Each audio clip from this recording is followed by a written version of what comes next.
नमस्कार, the city news के इस खास बुलेटिन में आप सभी का स्वागत है। एकनाथ शिंदे के नेतृत्व वाली महाराष्ट्र सरकार ने मुंबई सहित शहरी क्षेत्रों में बाइक टैक्सियों को संचालित करने की अनुमति दी है। रैपिडो, ओला और उबर जैसी कंपनियों के लिए यह अच्छी खबर है। हालांकि राज्य सरकार ने इन कंपनियों के लिए नियमों की घोषणा की है। बाइक टैक्सियों को मुंबई में 10 किलोमीटर और अन्य शहरों में 5 किलोमीटर के दायरे में संचालन की अनुमति रहेगी। सभी बाइक जीपीएस से लैस होनी चाहिए।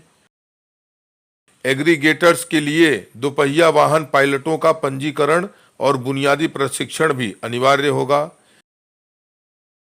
ऐप आधारित एग्रीगेटर्स के पास कम से कम 50 दोपहिया वाहनों का बेड़ा होना चाहिए, जिसके लिए 1 लाख रुपए का पंजीकरण शुल्क लिया जाएगा। 10,000 से अधिक के बेड़े वाले एग्रीगेटर्स के लिए 5 लाख रुपए का शुल्क लगाया जाएगा। अन्य विवरणों के साथ एक सरकारी अधिसूचना जल्द ही जारी होने की संभावना है। यह एक ऐप आधारित फ्लीट सेवा होगी और यात्रियों के लिए सुविधाजनक होगी। हालांकि महाराष्ट्र सरकार ने अब बाइक टैक्सी को मंजूरी दे दी है, लेकिन रिक्शा टैक्सी यूनियन के साथ साथ ऑटो रिक्शा चालकों ने भी विरोध जताया है। हमारे ये अपना रिक्शा टैक्सी यूनियन उसमें भाग लेके इसका 100% नहीं 200% विरोध करना चाहिए।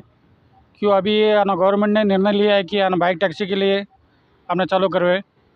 बाइक टैक्सी चालू करने से हमारा धंधा जो अभी 50% बचा है वो भी ख़त्म हो जाएगा।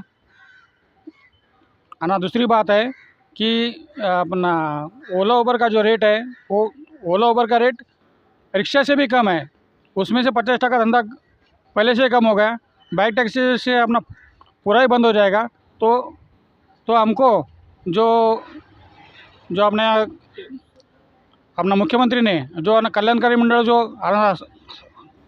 स्थापन किया उसका फ़ायदा ना हो कि हमको बेरोजगारी मंडल स्थापन करना पड़ेगा। इसके वजह से हमारी बेरोजगारी बढ़ जाएगी। बाइक सेवा चालू करने का ये जो निर्णय लिया है सरकार ने, उसका तो सबसे तरफ से रिक्शा वाले विरोध करेंगे और उसके ऊपर ये निर्णय लागू ना होए, यही हम सोचते हैं। ये जो केंद्र सरकार और राज्य सरकार मिलकर जो निर्णय ले रहे हैं कि रिक्शा का भाड़ा का ये करके बाइक वाले को देने का जो निर्णय लिया है, उसका हम 100% विरोध कर रहे हैं।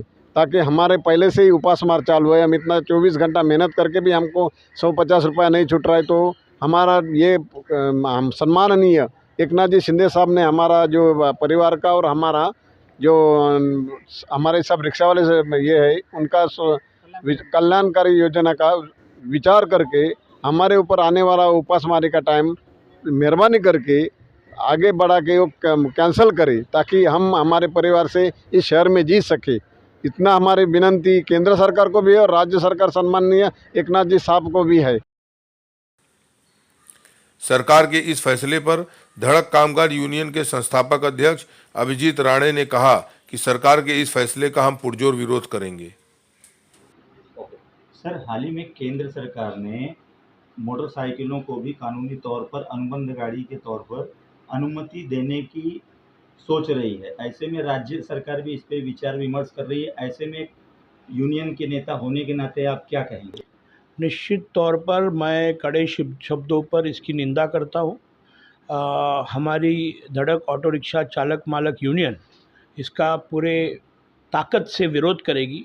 हम कभी भी नहीं चाहेंगे कि ये कानून मुंबई में और महाराष्ट्र में लागू हो, और अगर होता है तो निश्चित तौर पर यूनियन इसके ऊपर आक्रामक पवित्रा लेगी। सर, अनुबंध गाड़ी के रूप में संचालित अनुमति देने के बाद कम आय वाले ऑटो चालक या फिर इनको इस पर मिलने वाले इस पे आपका विरोध रहेगा? निश्चित तौर पर आज जिस प्रकार का धोरण निश्चित तौर पर अभी महाराष्ट्र सरकार ने रिक्शा और ऑटो रिक्शा चालक मालकों के लिए कल्याणकारी मंडल का स्थापना किया है। एक तरफ महाराष्ट्र सरकार रिक्शा टैक्सी चालक मालकों के हित में ये कल्याणकारी मंडल का स्थापना किया है, मगर उसके दूसरी तरफ आज यही सरकार अगर ऑटो रिक्शा वालों को, ऑटो रिक्शा चालक मालिकों के अगर पेट पर इस तरीके का हल्ला करेगी तो वो यूनियन कभी भी सहन करेगी नहीं।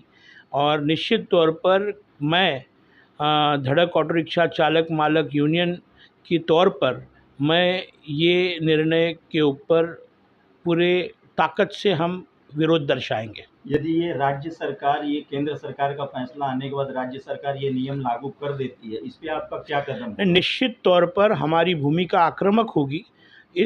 ये जो निर्णय है, ये निर्णय हमें कदापि मान्य नहीं होगा। धन्यवाद। संवाददाता अतुल दुबे की खास रिपोर्ट, द सिटी न्यूज़।